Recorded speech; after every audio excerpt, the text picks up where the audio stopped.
So I'm here with Franck Bedrossian in Paris, and thank you very much for taking the time to talk with me. There's a whole bunch of things I want to ask you about.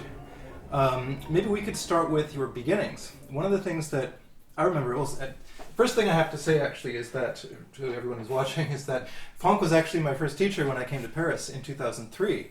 And I took lessons with you in Sevran, which is a suburb of Paris.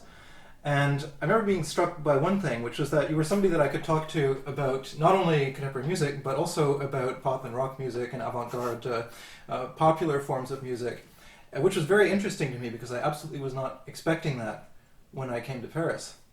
And we could talk about Velvet Underground and the Smiths and all of this sort of thing, as well as obviously the contemporary music culture that I wanted to know more about. So what I want to know is, how do you go from an interest in that kind of popular music to studying with Gérard Grisey at the Paris Conservatoire? How did that happen?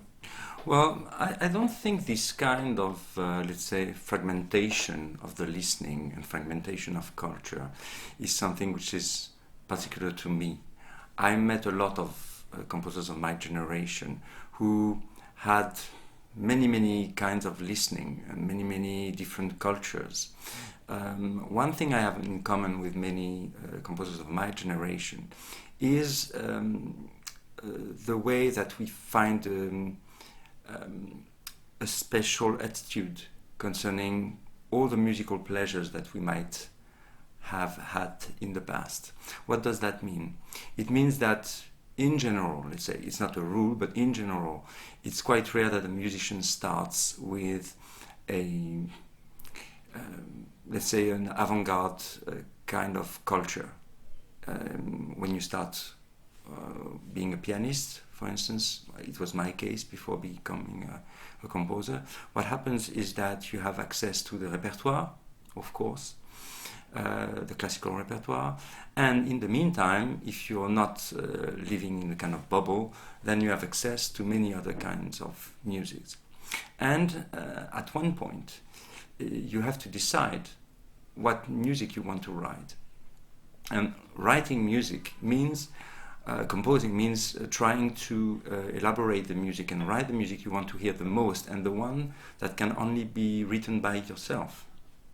But it doesn't mean that you have to forget every other musical experiences that you had in the past. So when I was talking to you about something else, about Velvet Underground or who knows, any other band or kind of jazz music, and it meant that I did not want to forget all the musical pleasures that I had before.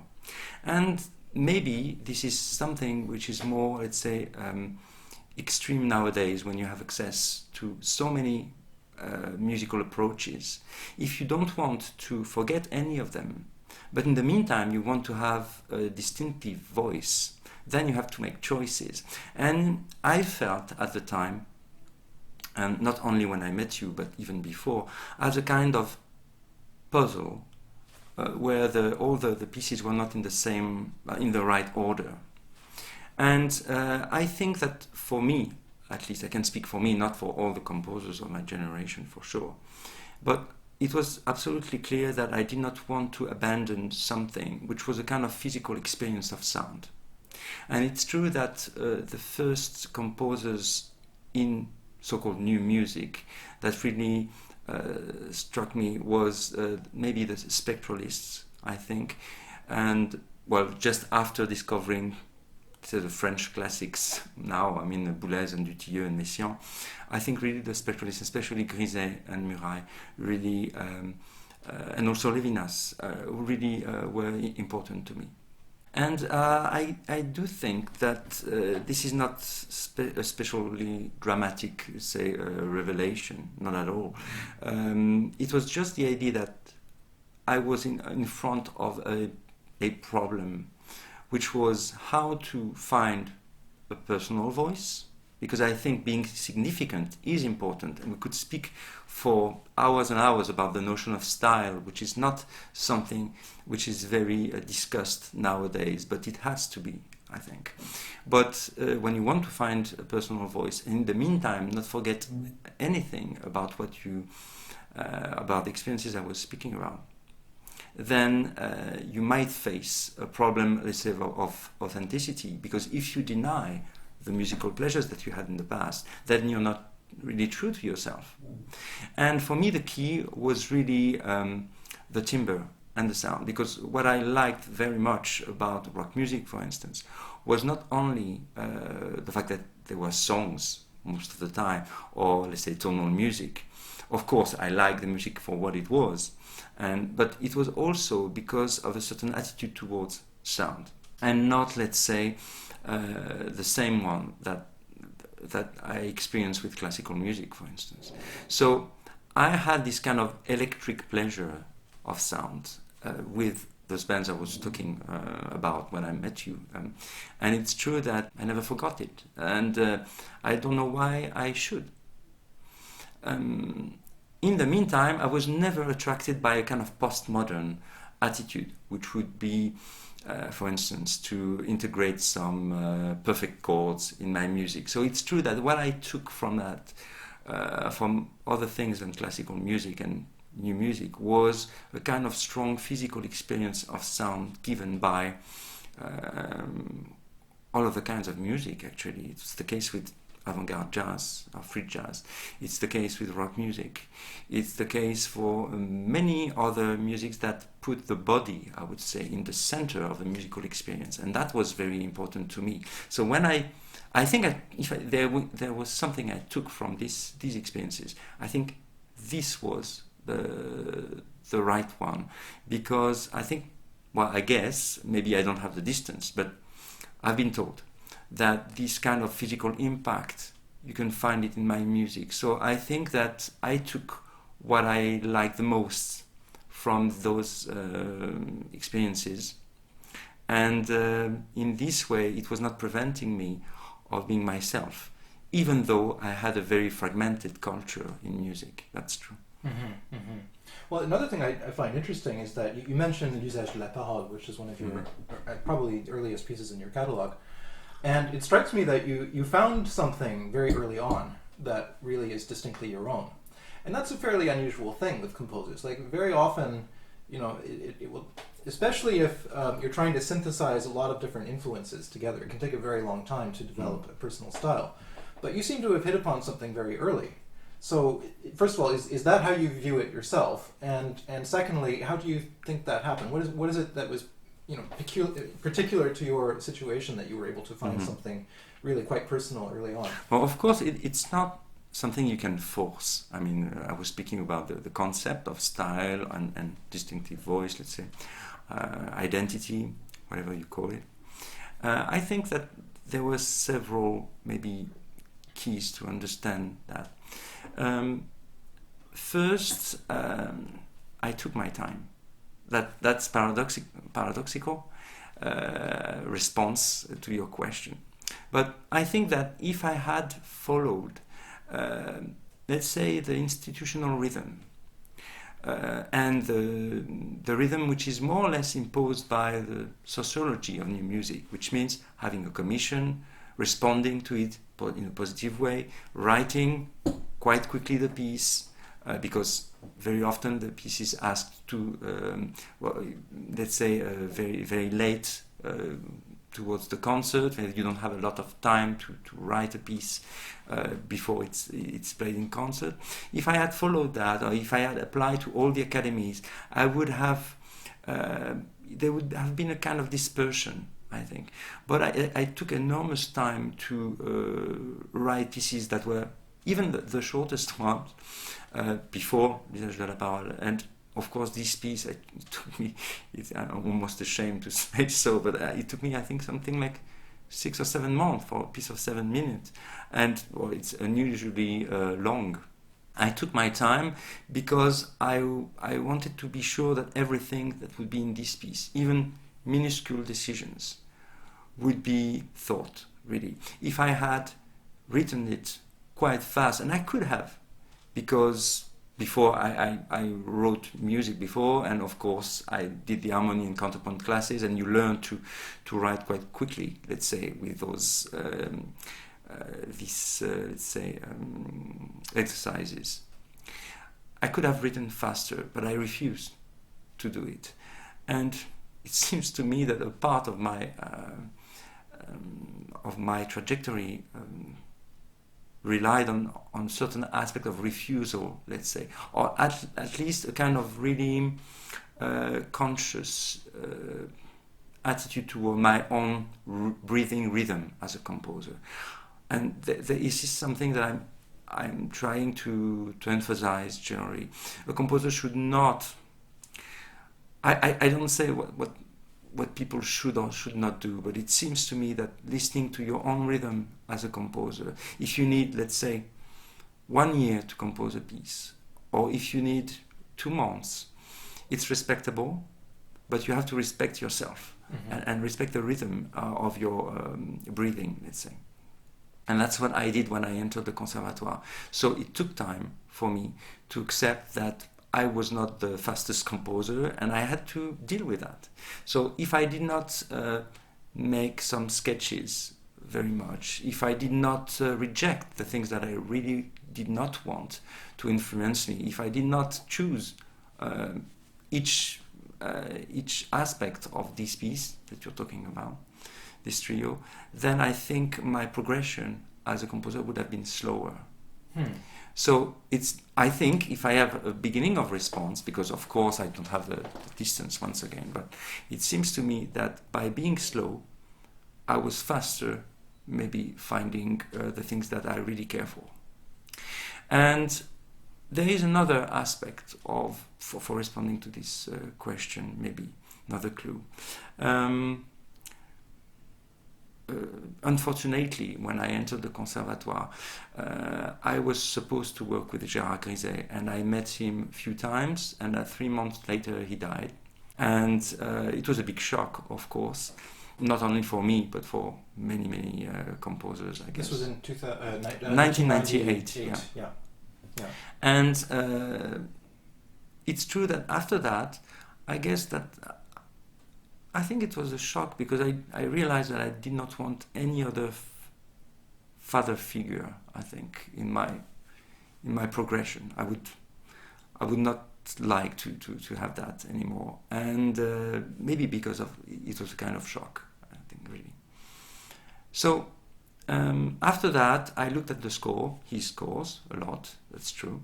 But also other scores. But I really focused on the scores and not on the personalities of the people that I met, really. And maybe it was a kind of psychological result of this disappearance, let's say, of Gérard Grisey, a certain disappearance of his. And well, maybe there is a. Here I gave two maybe elements for responding to this question, but once again, I'm not in control of this kind of thing. I just try to respond.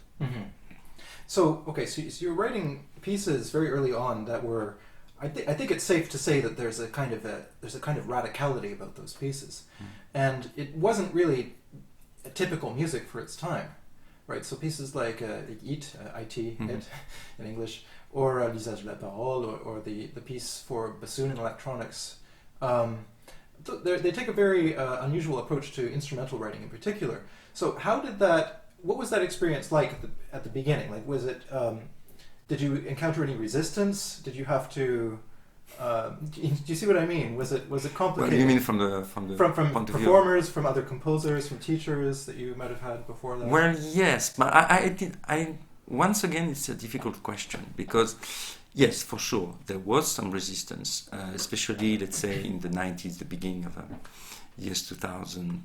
There was a resistance, because I was still, when I found those elements that I was working on, in the Conservatoire, it was very unusual, I must admit.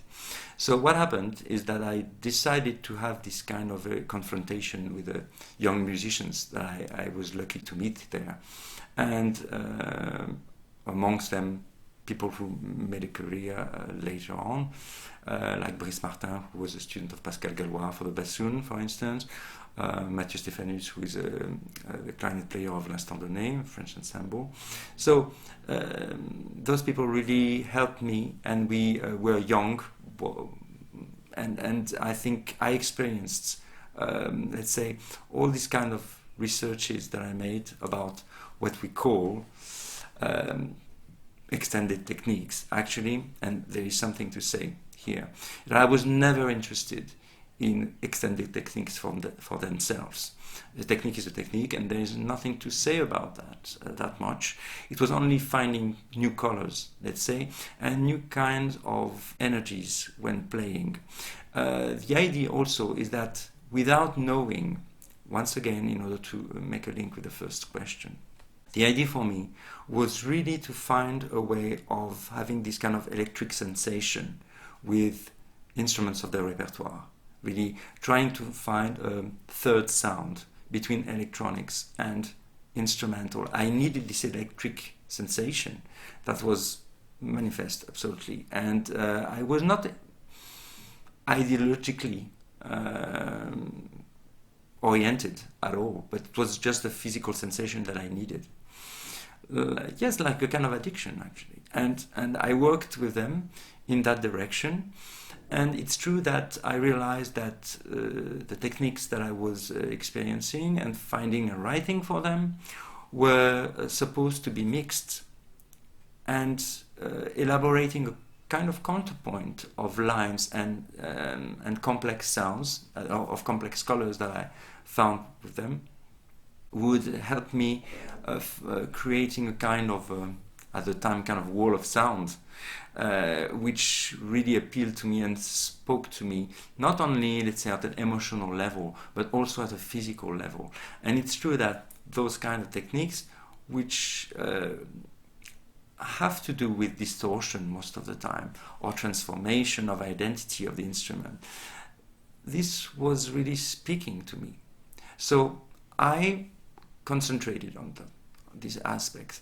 And after a while, I realized that I was so fond of those sounds that I had to articulate them in a form which would be really significant and really linked to the material.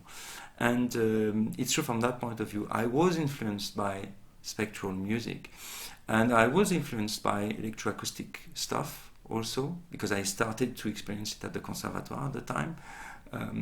And if you add this to the fact that I met with Lachenmann, who was one of the composers who really integrated, let's say, what he calls instrumental concrete music in the field of the symphonic world, let's say, there were several influences and experiences that made me able to be in phase, let's say, to be really, to feel well, let's say, with my own listening.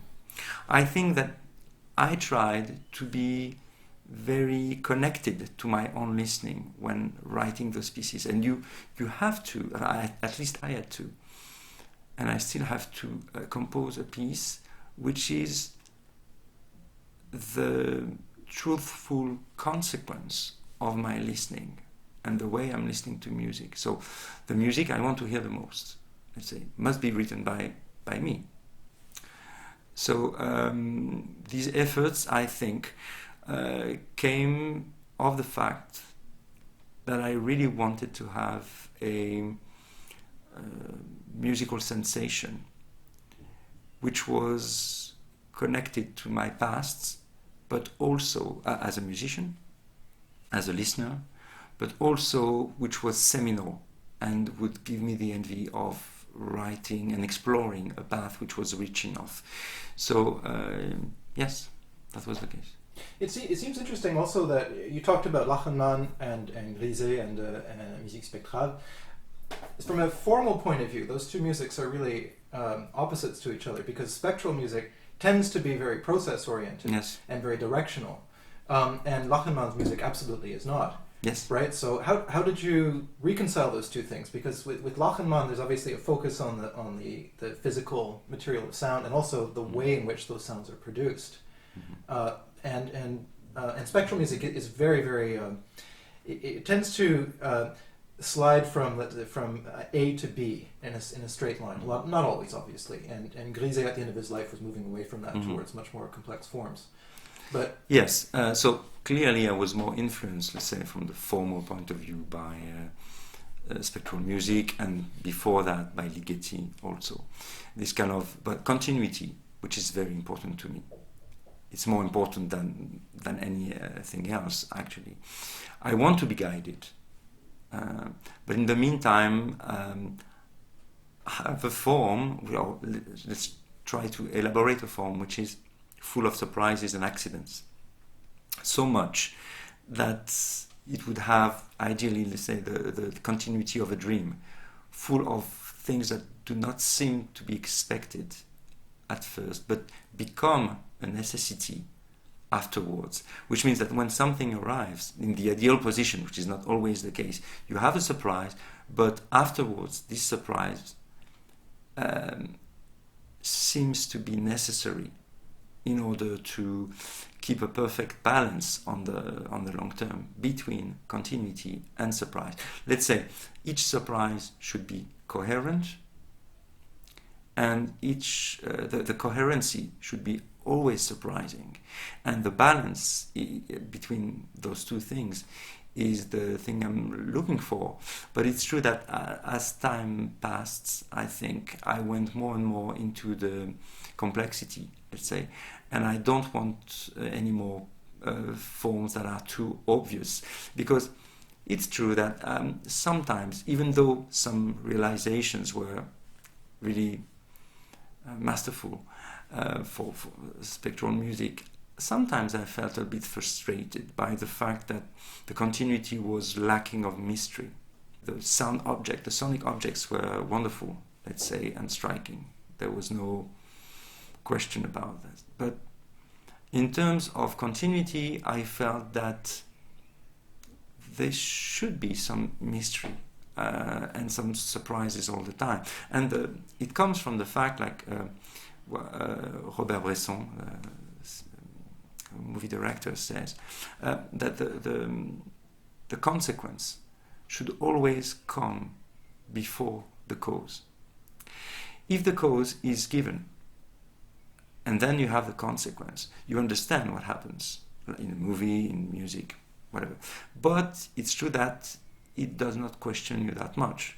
And it's not connected to reality, because in life what happens is that if someone bumps into you in a violent way, you know that he does or she does, but you don't know why.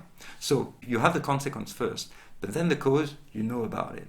If you feel that you're stolen, or there's something bizarre that happens, you realize it later, not at the very moment when you're stolen. So things in life are mysterious, and that's what Robert Bresson says, is that the mystery in music or in any art, I think, should be kept. And we should not always be aware of the cause of the events. So I'm working more and more on those kind of things. It's true that in the meantime I want to be guided. So the balance and the degree of unpredictability that Grisey speaks about, by the way, has to be explored in a personal way. So yes, I was very attached to this continuity given by process form initially, that I had for breakfast when I was younger, and also by Ligeti. And in the meantime, I always want to break the logic. So sometimes it's done manually, let's say. I decide that all of a sudden the process will stop, and that I will never go to B, even though the listener was guided towards B. And sometimes I plan it in advance, or I take some extra musical models now, more and more in poetry, let's say, literature, in order to create forms that would put me as a composer and then as a listener in a kind of lack of comfort initially that would become necessary in order to remain interesting after several listenings, because I always think of that. Delivering the sense of music after one listening or two listening does not interest me that much.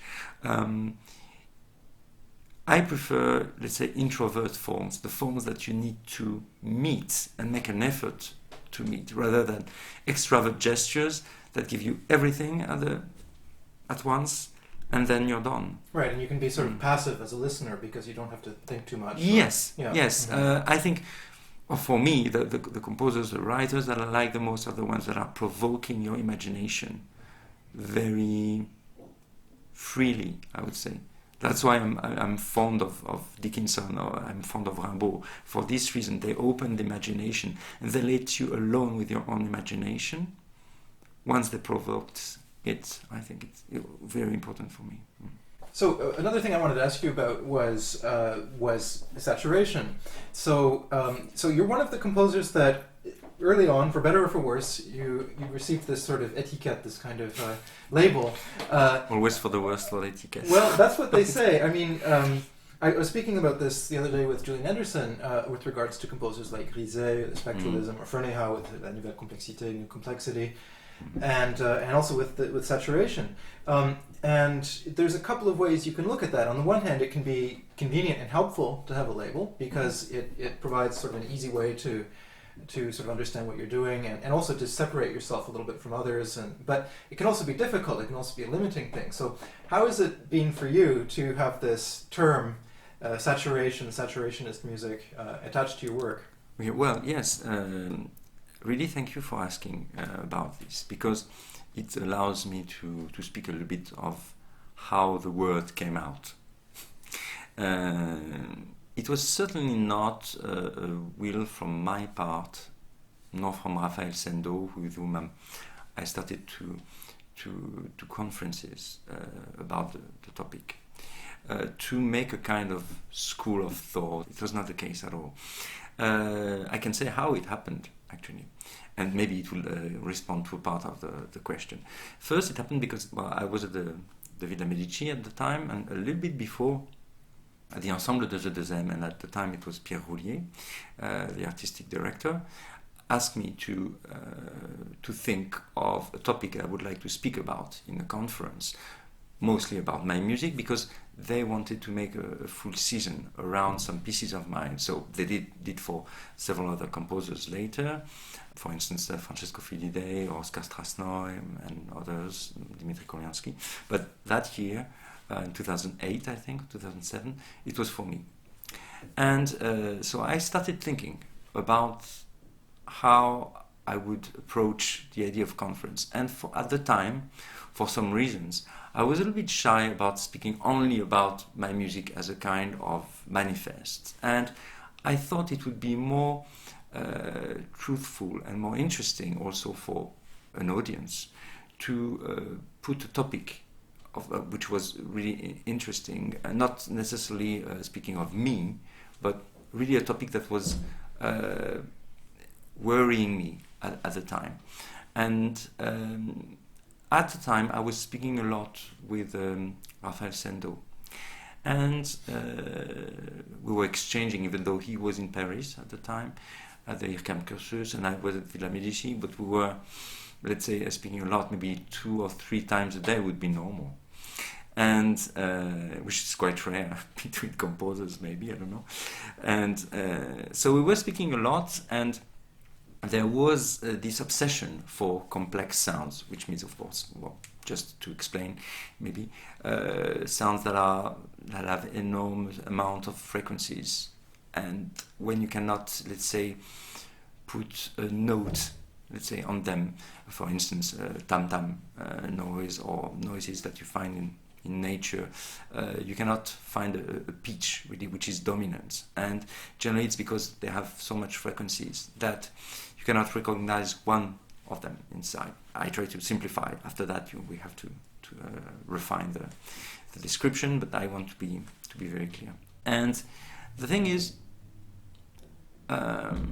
I was really thinking about what was the consequence of using all those complex sounds, and those combination of complex sounds,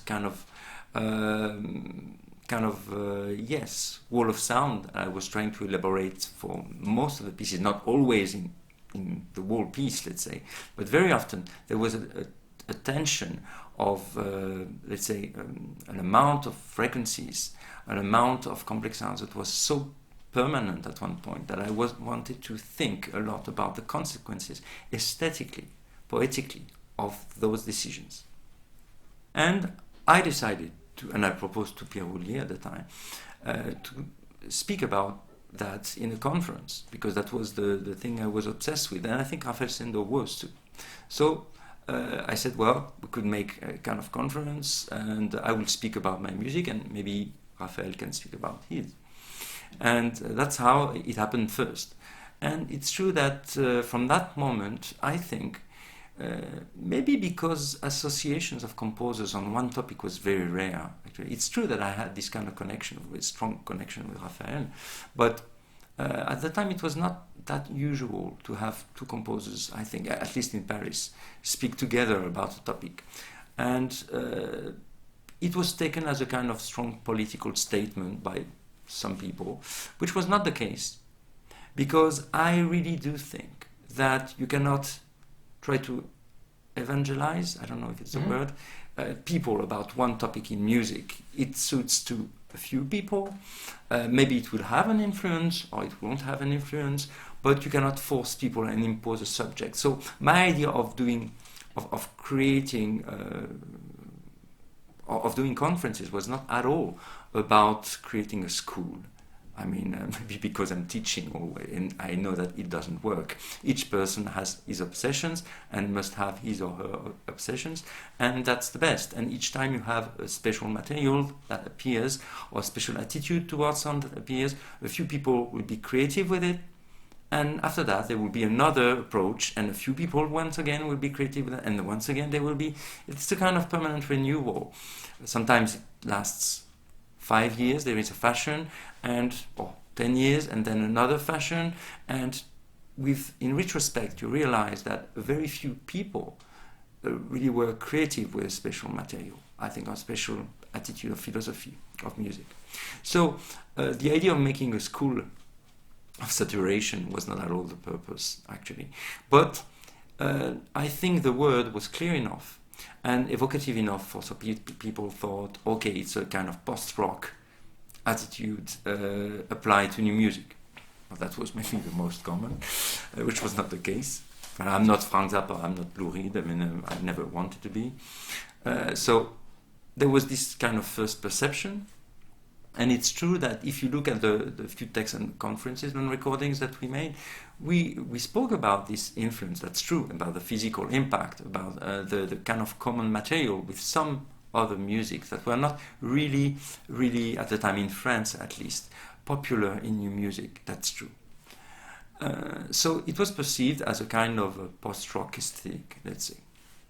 And it was not the case. I was much more interested in speaking about colors and saturation of colors. It's true that there was this kind of obsession for saturated colors, and for me it was the case. And also the energy that you needed to establish in order to produce those sounds had a kind of dramatic and physical impact that was very interesting for me.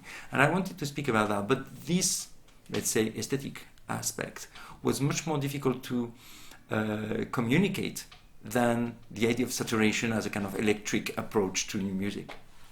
So I would say, exactly like you said before, it's true that in terms of communication for the people interested in new music, it was practical to say, oh, okay, we put them in a box, it's saturation, it's interesting for us because we can communicate on it, it's a kind of new movement, let's say, and in the meantime, it does not necessarily need to be explored that much. When you put someone in a box, then you don't have to look very much into the depth of the discourse. And I was a bit frustrated by that, exactly like what you said about spectral music. I think spectral sounds well, but it doesn't mean that much about differences of style. I think it was practical it's always practical to put people in a box, but it's not analysis. And it's true also when you look at the score. If you're saying, oh, okay, we have a sonata form here in Haydn, it's probably true, but it doesn't say why it's great. Of course, there is always a kind of laziness in putting someone or something in the music in the box. And I'm conscious that's the price to pay in order to be more, let's say, to attract attention. But it was not done on purpose. I can understand that people were interested in the term, which was evocative, let's say, like spectral, it's evocative, saturated, or maybe is more evocative than another word. But a composer cannot have that much control on that. I think it does escape. It's like a picture that was taken of you and you find it somewhere and you did not have control on it. That's the case. That's a part of the professionalism, I think, to accept not to have control on everything, even though on something you should have. I think. Yeah, that's interesting. I mean, the other thing I want to ask you about that also, I mean, it is very interesting that the sort of three, I guess you could say, main composers associated with this idea are all French, but the sort of development of spectral music, of saturation music, so to speak, if I have to use the term, like some of your earliest successes actually took place in Germany with the Ensemble Modern Akademie, and you've had commissions from the German radio orchestras and Donaueschingen and all these places. Later, and also you now live in the United States in Berkeley, California. So your career has been very much an international one, and I wonder how that happened at first, because it is very difficult for young composers when they're starting out also to get exposure in other countries and to do things in different places, and that seems to have happened relatively early on with you. Well, that's a question I've never been asked before, and I think it allows me to, let's say, to pay a tribute to the people who helped me at the beginning. I must admit that once again, Pierre Roulier from Ensemble de Deuxième, and the Ensemble de Deuxième team, let's say, really, Bernard Cavanagh at the time and Pascal Criton, they really believed in me, I think. They were the first professional ensemble to play my music outside the Conservatoire. It was a part of my future string quartet. Then they commissioned me. Then quite quickly after, a few years later, the first CD that I had, the first professional recording, was made by the Ensemble Itinéraire. And I was quite helped in that regard. Also some composers like, let's say, Philippe Leroux. And also Philippe Manoury at IRCAM. They gave me the chance of they spoke quite well. They were very nice to me, I must admit. And what happened is that, of course, I could have stayed in this Parisian, let's say, situation for a while, and I went to the Villa Medici. But before, I worked with many institutions like Graham, and I think that one piece that was quite important for me becoming a little bit more, let's say, identified in the profession was a piece called Transmission for bassoon electronics made at IRCAM. After that, I had several commissions of mixed pieces, mixing electronics and instrumental. And I worked at Graham, and at the beginning I think my image was associated to IRCAM quite a lot.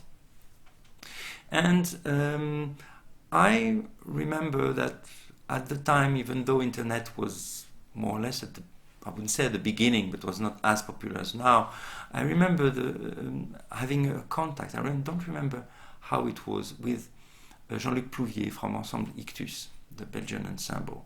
And for some reasons, they were very curious. They are still very curious about new composers.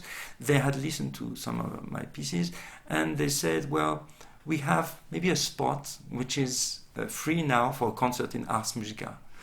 And we would like to play a piece called "It of You," and it was the first time. And it was a festival in Belgium. Yes, yeah. And I was very, very happy with it, and it went great. I must say, they played great, and I remember they made kind of thing which is very nice. They proposed my name for a commission at the Donaueschingen Festival.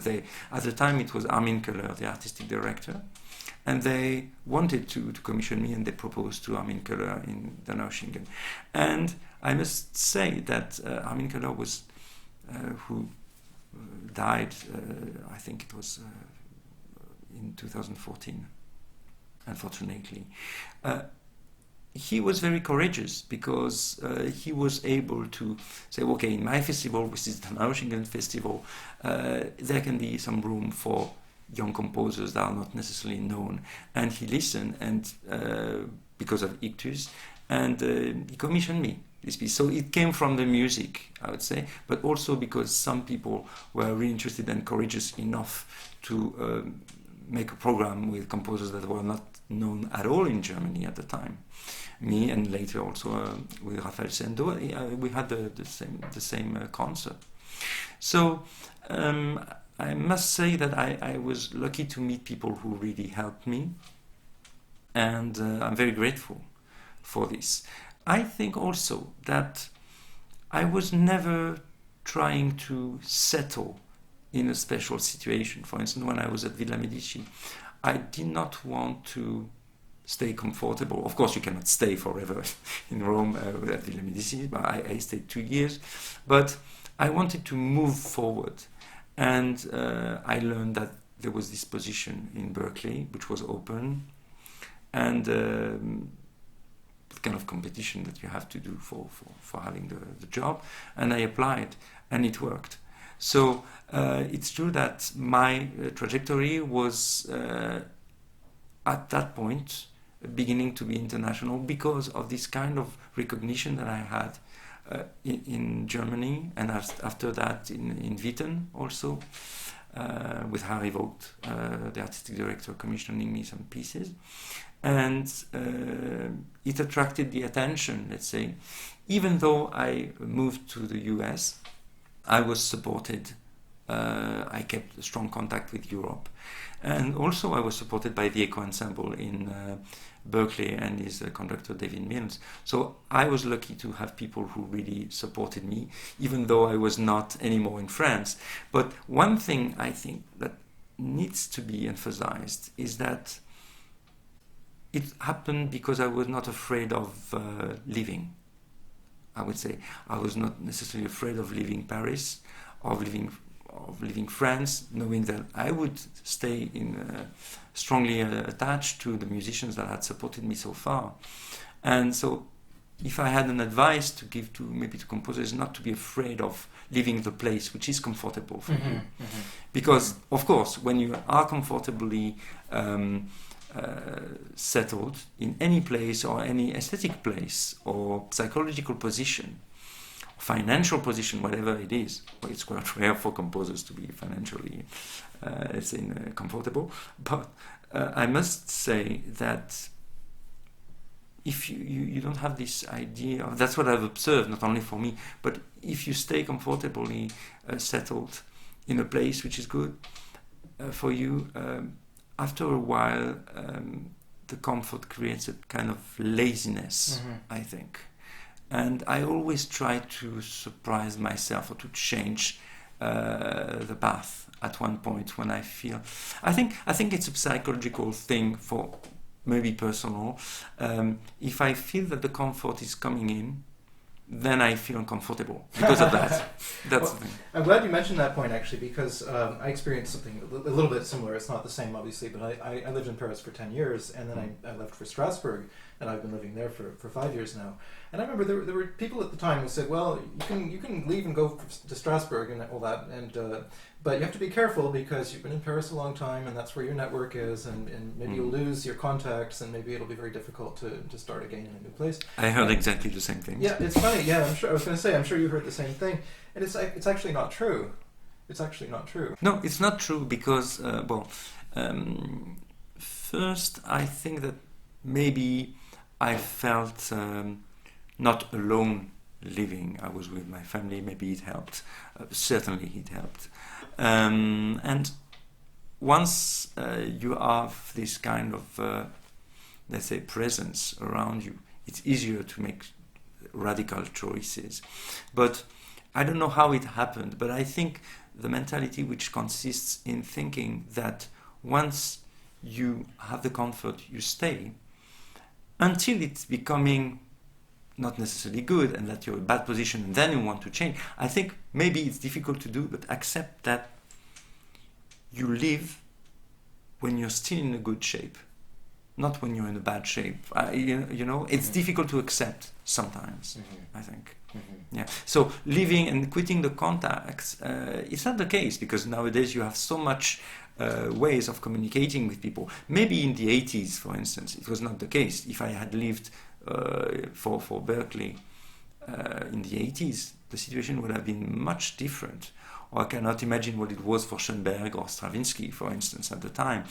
But it's true that the tools of communication nowadays are very developed, as you know, and it's not difficult to stay in touch with the musicians that supported me at the time, even living in Berkeley.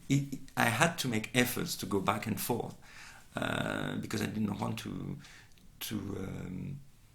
abandon anything. And it was creating kind of tension, because of course I had to work a lot, and it's a very demanding work in an American university. But in the meantime, I was supported by UC Berkeley, who understood that you cannot hope for having a career if you don't get in touch with your past also. And if, for instance, I had settled in the US and cutting the contact with all the musicians that supported me in Europe, that would have been a problem, I think, musically, and because I need to be in touch with the past in order to imagine a future. Not maybe everybody would be like that, but for me it was the case. So there's another thing I wanted to ask you about, which is you have a very interesting profile in the sense that you're one of the sort of very rare European figures who does have a prominent position in American university. And so that gives you kind of a double perspective on things. And something I'm curious about, and I hear this question actually a lot when I travel around, and also from viewers on YouTube, is what are the differences between the music scene in America and in Europe? How do you view those two things? Are they approximately the same? Are there real differences? And also maybe you could talk a little bit about your experience working with younger composers in America and also in Europe, and what the differences are. Well, there are a lot of questions inside your question.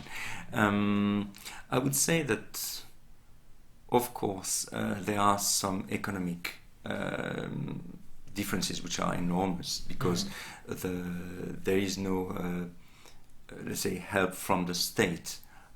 In America, you have grants and foundations that are sometimes powerful, but you don't have, let's say, the same commitment still of the state at all compared to what happens in Europe. And I think from that viewpoint, my music is very European.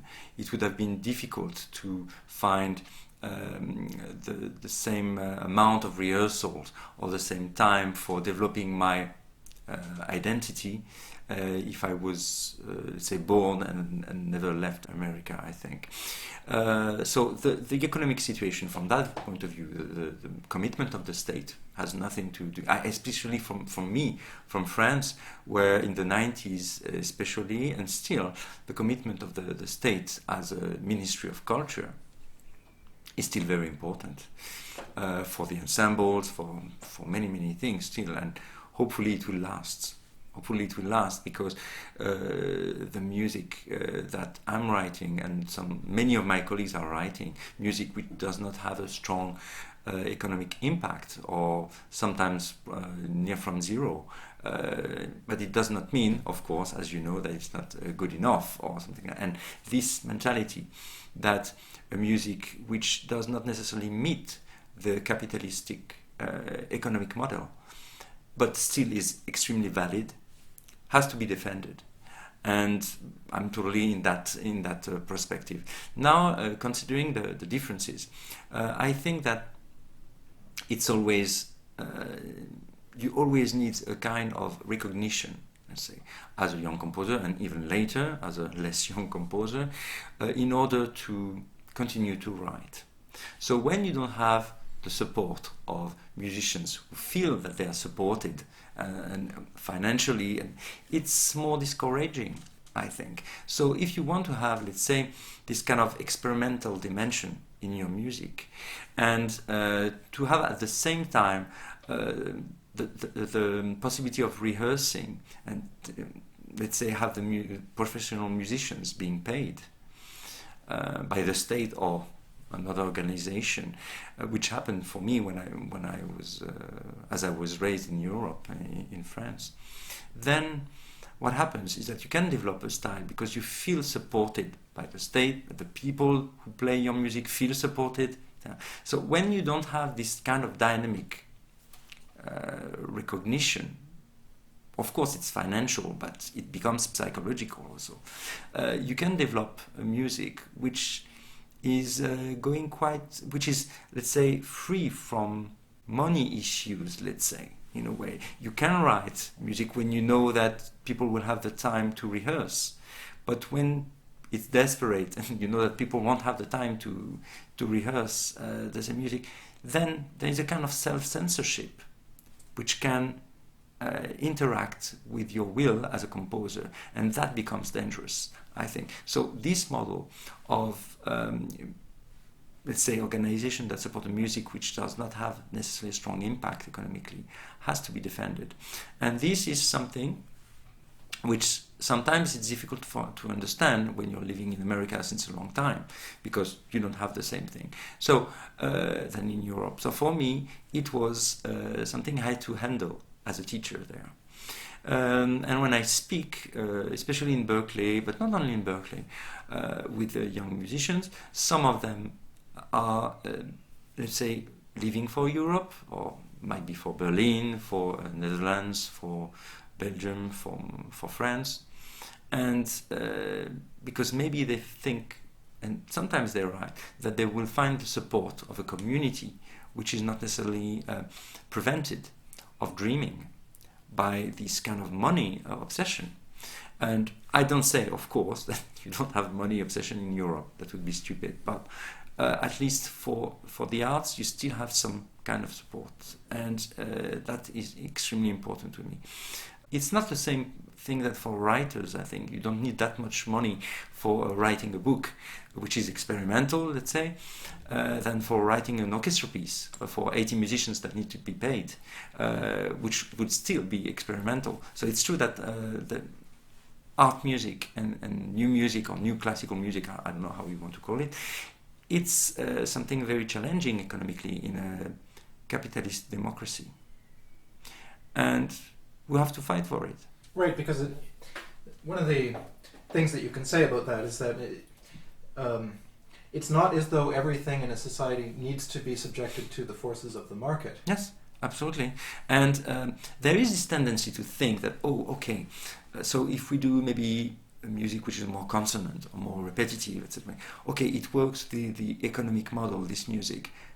Well, maybe, but it doesn't mean it's great.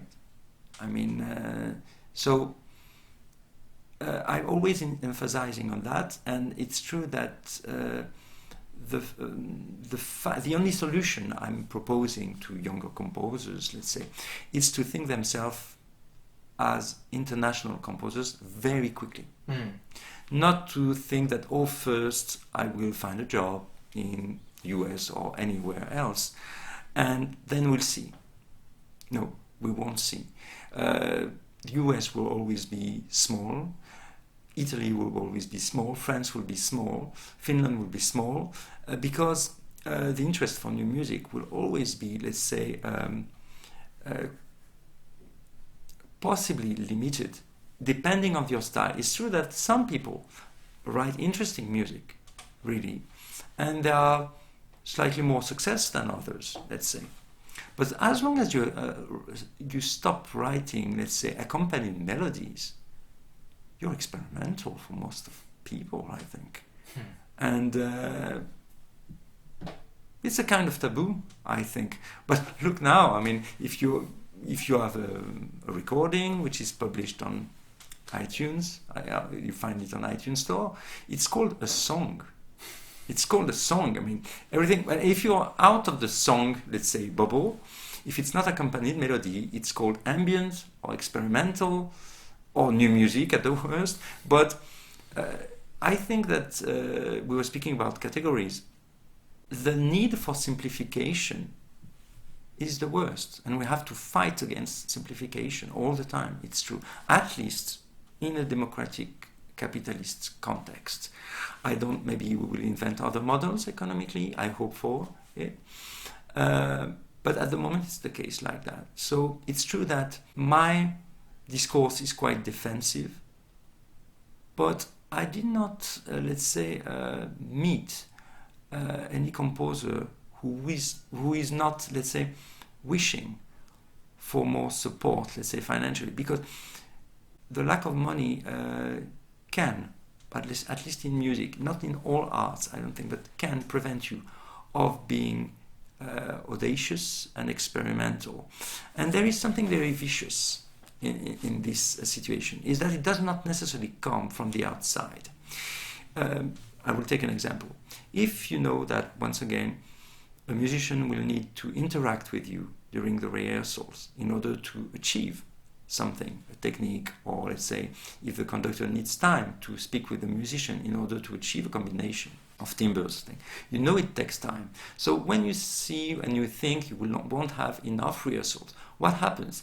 You can be tempted as a young composer to, being less audacious, because you know it will require time and efforts. So you might limit your own imagination in order to fit an economic model. And there is danger, because I think that in any arts, for writers, for visual artists, I think being free of the financial model, it's the freedom. And if we stop being free, then it has a strong impact on creativity. Maybe some people can deal with that, but I know many artists who cannot deal with that, because self-censorship is the worst thing that can happen. It can come from the fashion. It can come from, let's say, the will of an institution, which is where the power is very centralized.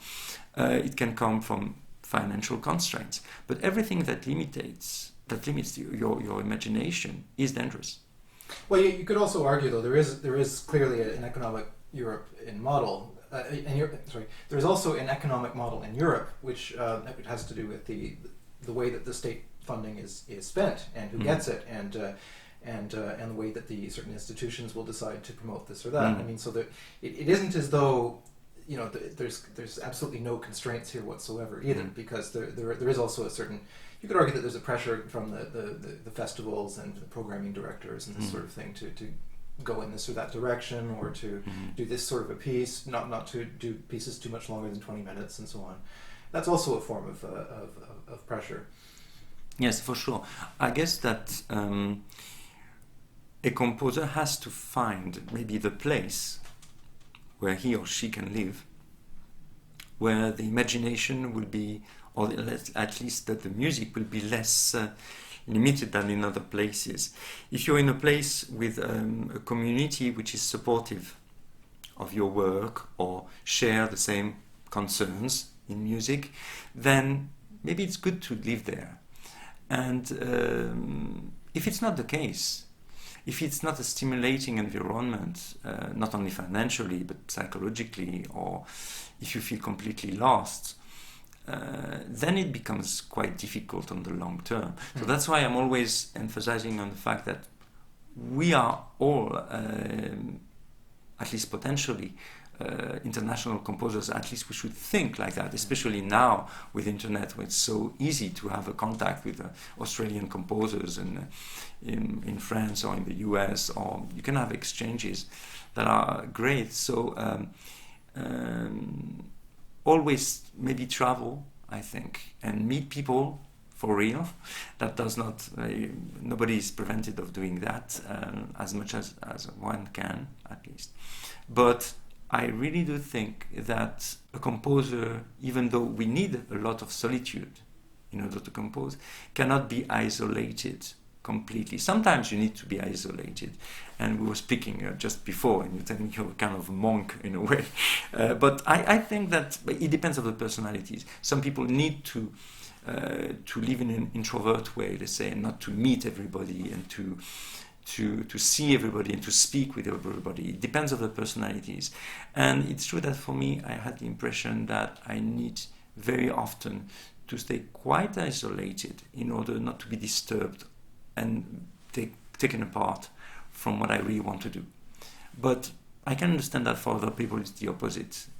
Not all the composers are, let's say, introvert or secret people. Really depends on the personalities. But for me, I think if I was to abandon a certain kind of solitude, I think it would distill something in my approach. In the meantime, we have to be social animals, because especially in the field of music, when you're rehearsing with musicians, well, the chain of music is very complex. First, you write, let's say, a score. When you write a score, when you're not necessarily an improviser, you write a score. Then it will be interpreted by, well, hopefully, yourself or an engraver, a copyist, who will copy the music, the first interpretation. Then it will be printed by someone, let's say, who has to print it well. Then it will be sent to the conductor, who must understand, and then will transmit the sense of your music to the musicians. And once the musicians are playing, it will play in a hall and recorded by sound engineers. We need also to understand what is important in your music, and so on. So the musical chain is complex and has to be handled. We have to be, let's say, social a minima. And the balance between the very solitary activity of a composer, at least for written music, if you don't meet with a group of improvisers in your, say, practice of composition, then and you have to do the back and forth. And sometimes it can be quite tricky, I find. Well, one thing I'd like to ask you about, which we haven't touched upon a great deal so far, is your working process. So you mentioned that you need to have a certain amount of solitude, you need to be able to concentrate, you need to be able to work without compromise. I think one thing that is difficult for people who aren't composers to understand is how do you create a piece of music? It's a very mysterious thing for a lot of people. Well, yes, and it's a very personal one. I think you have many ways of approaching compositions and approaching the scores if you're writing music.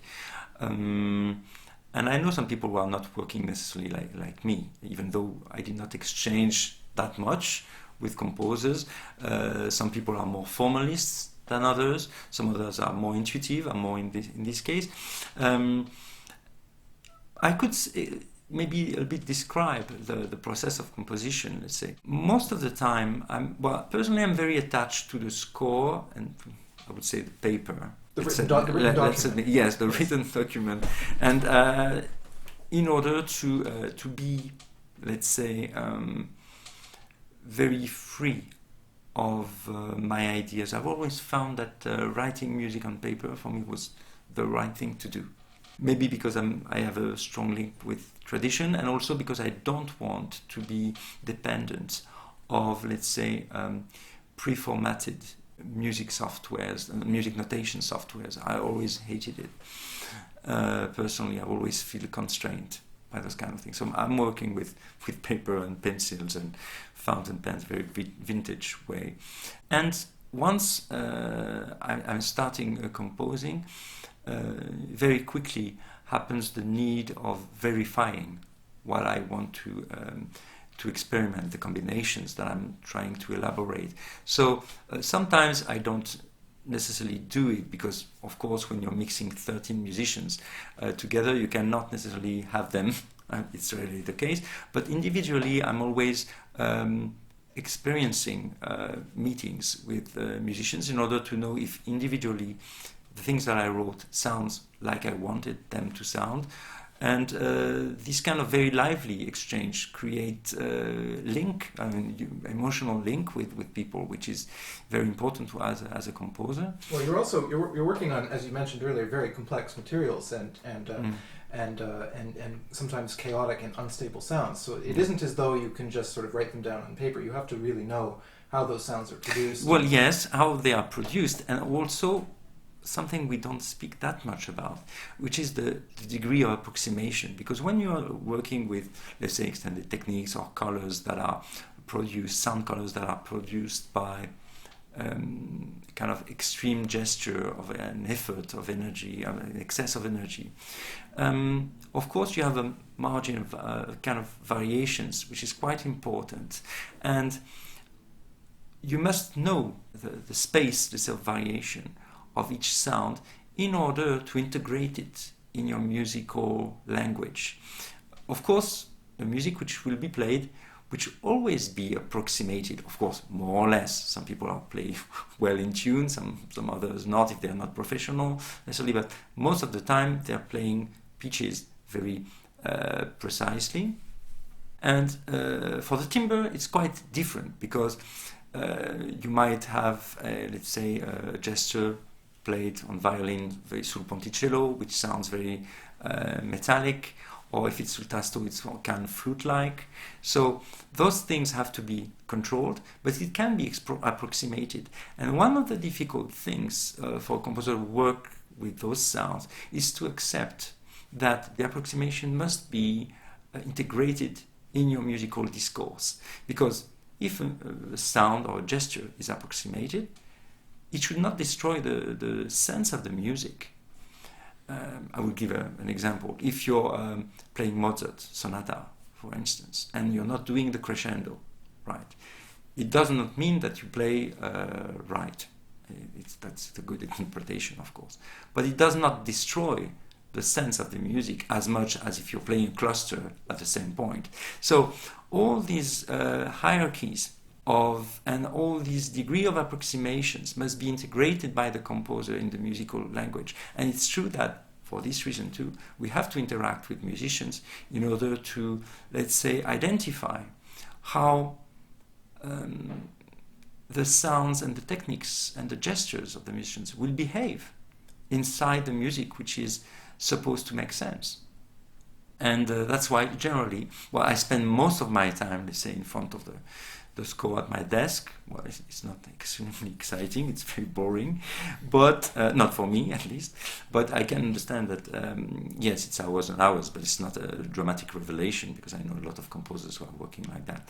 But from the point of view of interaction with the musicians, it can be quite constant, or let's say before the piece or in the middle of the piece, but after a while you get an experience which allows you to hear inside your head, let's say, the combination, or at least to have the intuitions of them. And that's very exciting. So solitude is never solitude from that point of view, because you have all the memories of the sound, of the people working, playing them. And so you just finished a big project that was premiered in Paris a couple of nights ago, and I'm wondering what that feels like. I mean, after you've been working on a piece for months and you've been putting all this energy into it, and suddenly it's finished, it's been presented publicly, do you need to take a break after that? Do you start again immediately with something else? What does that feel like for you? Well, it's a very strange life, because you stay enjailed at one point for several months, or at least, yes, there is a kind of secret that you're elaborating. At least it is a secret, because you're not actually communicating that much on something which is not finished. And afterwards, once it's projected towards the audience, then something strange happens, is that you're becoming ultra public for a few minutes or a few seconds, let's say, sometimes. And it's a very bizarre switch for me. But it's very emotional, because it's the opposite, the opposite of what I've lived so far with the piece.